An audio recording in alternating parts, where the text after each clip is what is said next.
Hello friends, welcome to my channel. இன்றைக்கி நம்ம சேனலில் என்ன வீடியோ பார்க்க போகிறோம் அப்படின்னா, என்னுடைய டேம் லைஃப் தான் வந்து பார்க்க போகிறோம். வாங்க வீடியோக்குள்ளே போகலாம்.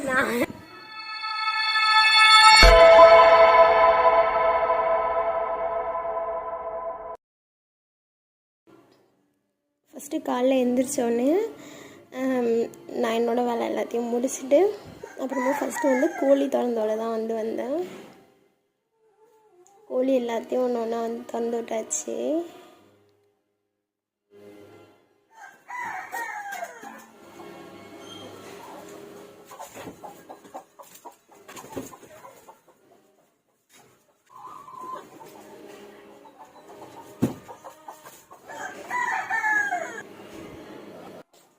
கோழி திறந்து விட்டோடனே அரிசி கொஞ்சம் போட்டுருவோம். அது ஃபஸ்ட்டு எல்லா கோழியும் போய்ட்டு தண்ணி தான் குடி